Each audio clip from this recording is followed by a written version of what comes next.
Today we have a panelist that is renowned. It's Victor LaGroon, U.S. Army Intelligence Analyst, 35 Hotel, veteran and Director of Strategic Partnerships and Alliances, Diversity and Inclusion Veterans Advisor, Greater Los Angeles area. We also have Richard Brookshire, a U.S. Army veteran and co-founder of Executive Director, Black Veterans Project. Today's discussion is going to surround the topic of Black Veterans Project demands release of racial data by the VA system. Okay, very good. It's good to see you, Victor. Hey, sir. How are you? Good, good.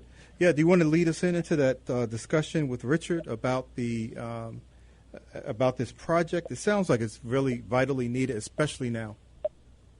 Absolutely. So, just a little background information on the purpose of the Black Veteran Project. Mm-hmm. Richard has really kind of spearheaded leading some significant initiatives, and one of which is really important. He's doing a deep dive into the level of racism that some veterans are facing at the VA. And that's important to really have a discussion about, because some of it is related to veteran employment at the VA. How are veterans being rated? How are they being treated? Who's giving that treatment, right? Because it's important also that we see people who look like us when we go to get care, who understand our cultural nuances and have a good level of cultural competency, right? Who can speak to the issues that relate to our veterans, but also understand when they come to them and they might refer or speak to issues that are very specific as they relate to Black veterans, whether they Black female or Black male veterans. So he's really led the way. He's taken some legal action to get some significant data from the VA. And I think that's important because we do need to take a very transparent look at what is the experience of our African-American veterans. Those veterans who've given everything for our nation, who in turn are expecting our nation to treat them fairly and equitably. So it's important that we have that discussion. I know you, as a healthcare practitioner, when you were downrange and providing care, I know one veteran in particular who, when he was in the military and he had experience with you overseas, he was like, man, it was good to see somebody who looked like me. It was good to talk to someone who understood what I was going through, and I didn't have to explain or water down my issues. So that's important for our veterans around the country. I think that the Secretary of the VA understands that. He has personally referenced the work of the Black Veteran Project and spoke to why that's important, why it's important to be transparent. I think that's going to bode well for all of our veterans around the nation as we start looking at equitable use of benefits, how people access those benefits, right? And also how we educate veterans in the Black community about where to get a hold of those benefits, how to start a business, how to buy a home, how to file a disability claim, right? How to challenge that claim. And as we start looking at who's doing the rating of those claims, do they look like us, right? Are we certain that veterans are getting a fair and equitable process that makes sense?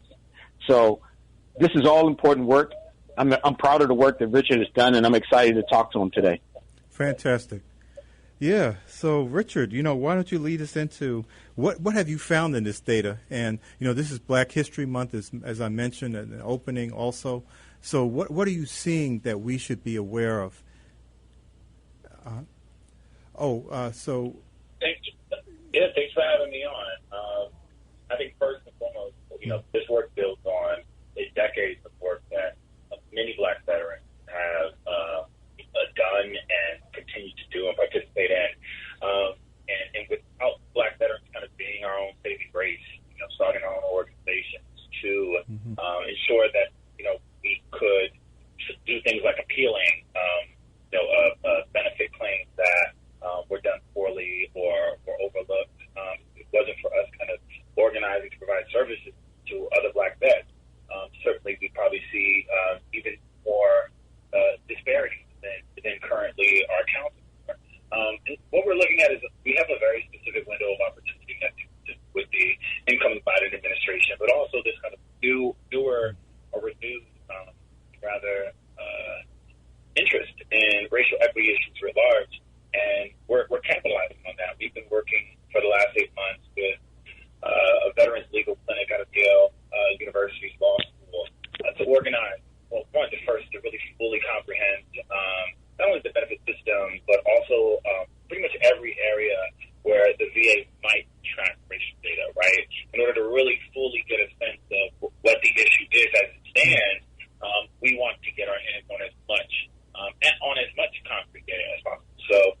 FOIA's just went out on Monday, as Victor said.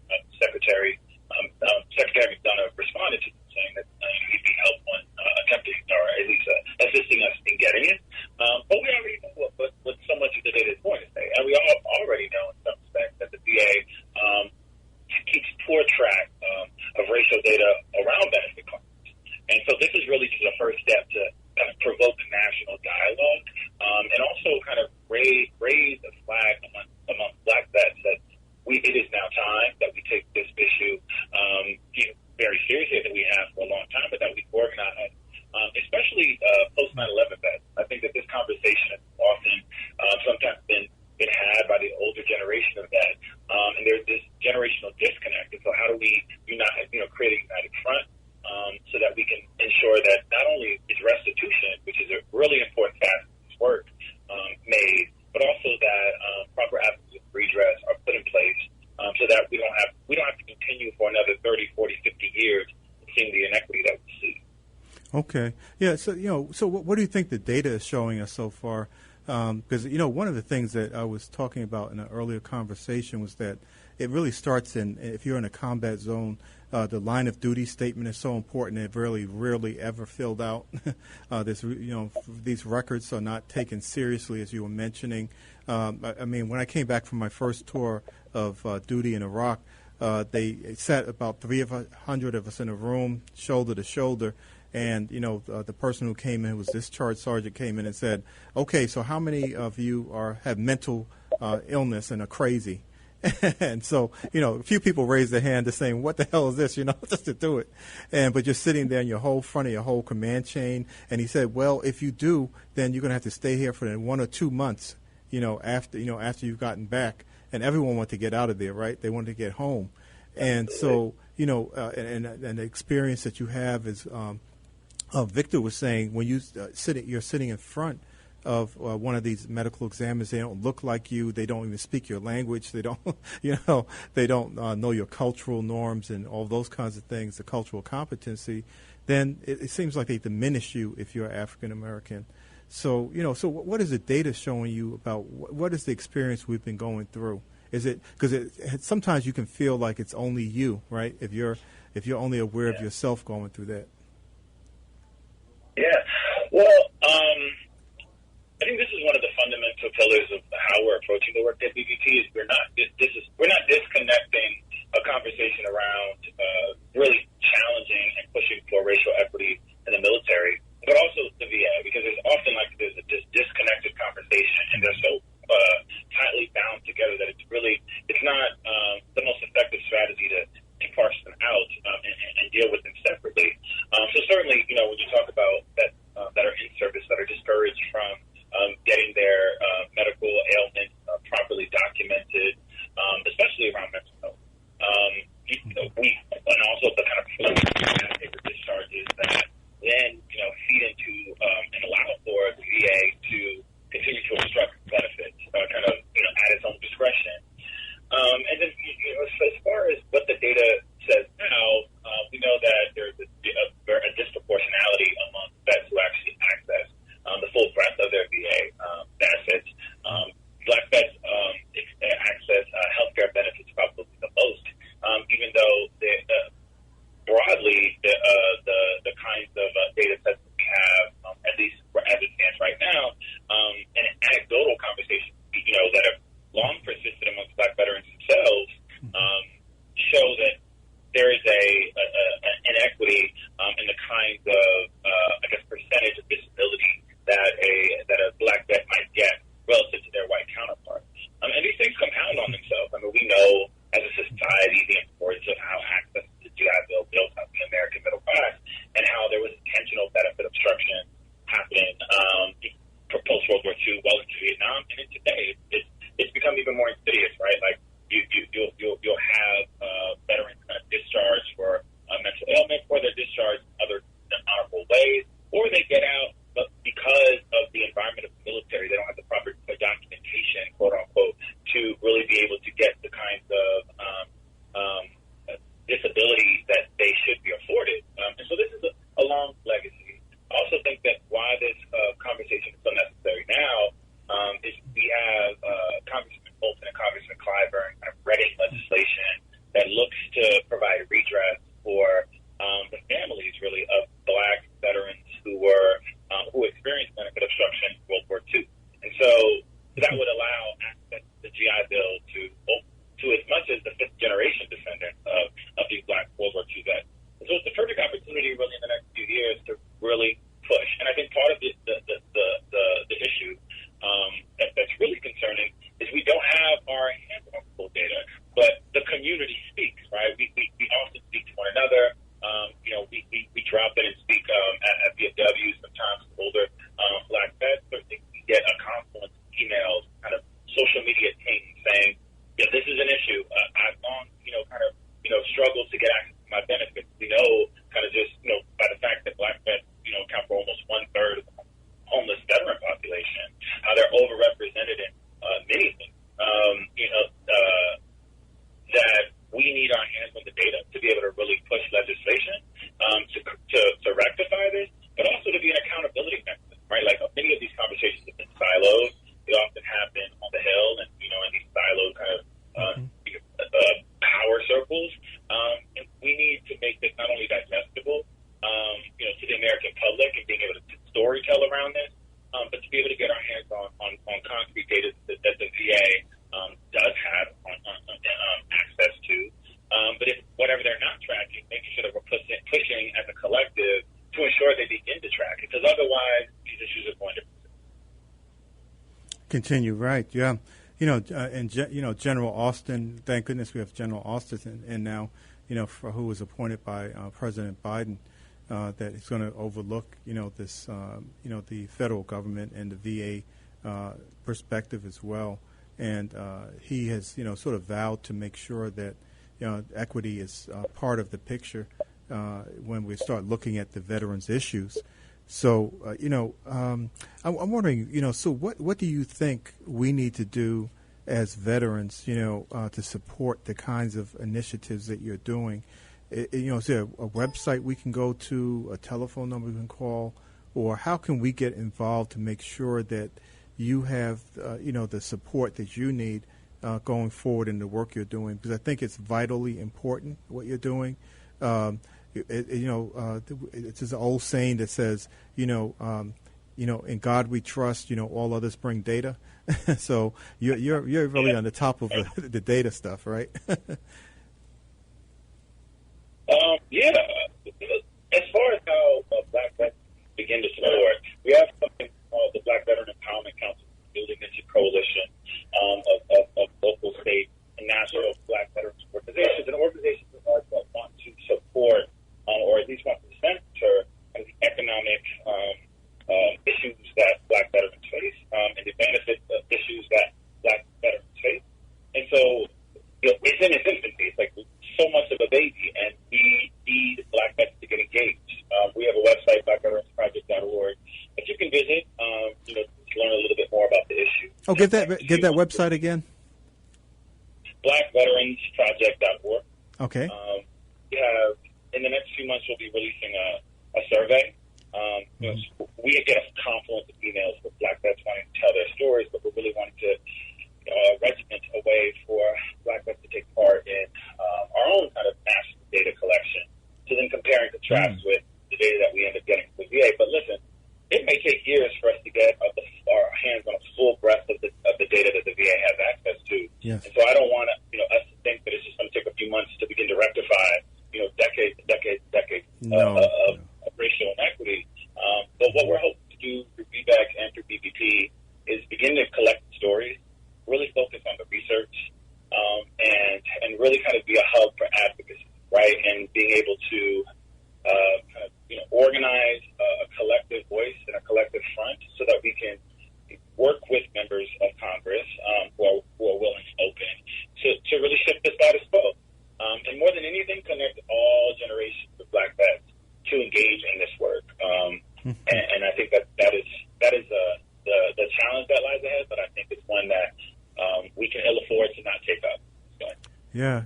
And Dr. Arnold, if I could just add something really quickly. Yes. One of the other things we wanted to get Richard and the Black Veteran Project engaged in is how we capture the legacy of service of our black veterans in our community.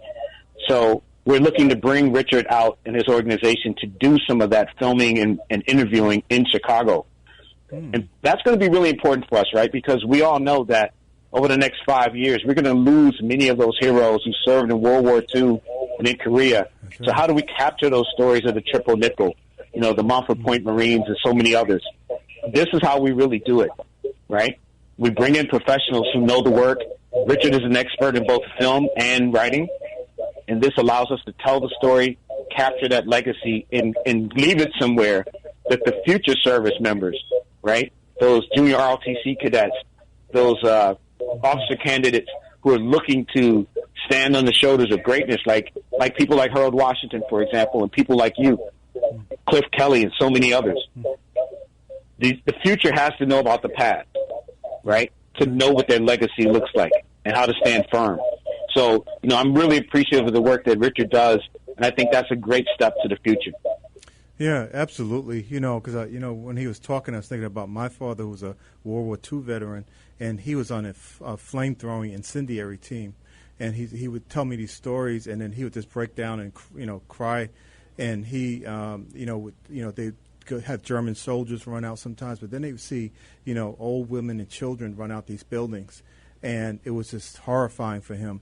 But when he went to the VA system, they didn't even recognize anything. They said, "Oh, it's you know, go home. It's just a nightmare, right?" And so we have a tendency to be trivialized, and that's the part that really gets me. Because as a provider, I know I go into some of those determinations, and they don't even ask me the right questions, and they're not competently asking me what is it that you need to know, and sort of diverting and writing down what they want to think and say. And so that's the cultural competency. I can feel it right away, you know, in those situations. So we really, you know, have to. I'm really so proud of what you're doing, Victor, and in what this is, you know, where Richard is taking us with this data. And as you said, it's a foundation. You have to build the foundation. Nothing good happens overnight. You know, you have to build and put the work into it. So I'm so happy that you are putting the work into it. And I implore people to go to blackveteransproject.org and take a look at what you're starting to do and to be part of that process. So, yeah. Absolutely. Thank you for having me. I just wanted to jump into to say before we wrap the interview.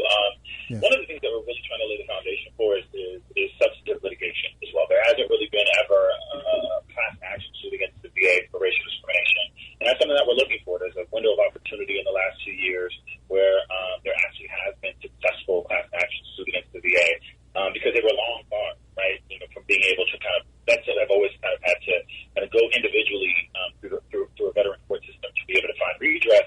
And now there's this kind of, you know, coalescing and window of opportunity to potentially litigate. And so we're really just trying to get as creative as we can. But how this ties back to the military as well is, you know, one of the things that we're really pushing for is the application of Title VII of the Civil Rights Act. Most Americans, certainly I didn't even know that the Civil Rights Act doesn't apply to the military, that there actually isn't anything codified into law that bars discrimination of any kind in the military. So we're pushing for that to happen. And what that would essentially do is three things. It would force the military to abide by the same mechanisms that every civilian kind of entity would have to abide by with respect to equal opportunity.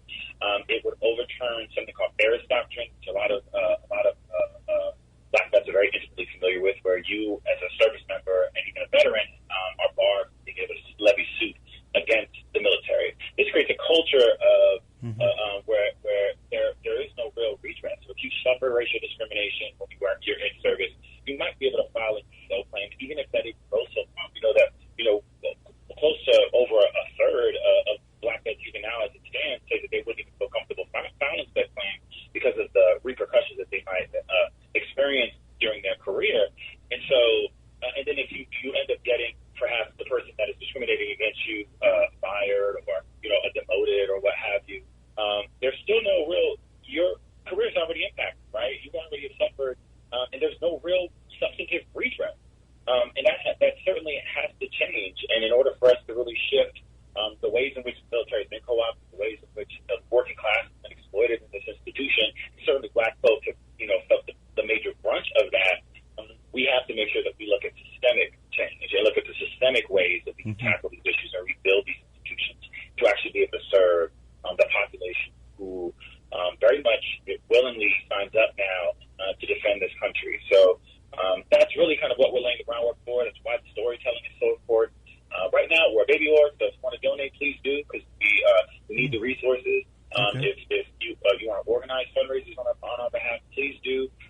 need those stories to be able to bring in front of members of Congress. We need these stories to be able to bring to members of the media. One thing that Black Veterans Project has really tried to do over the course of the last 2 years has been to proliferate a public dialogue, right? And so that it's not just a siloed conversation amongst vets or, amongst military members, because, there's an increasing kind of civilian military divide, but that there's a national kind of conversation about what racial justice actually looks like relative to the military, which has kind of long been this ignored facet of the racial justice conversation.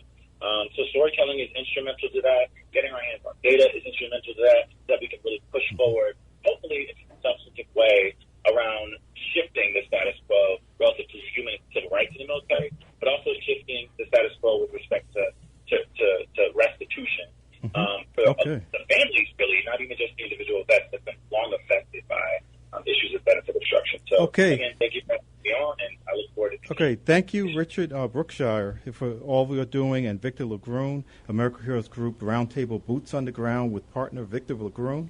We are always honored to have you here, and BlackVetVeteransProject.org. Go there, donate, and participate.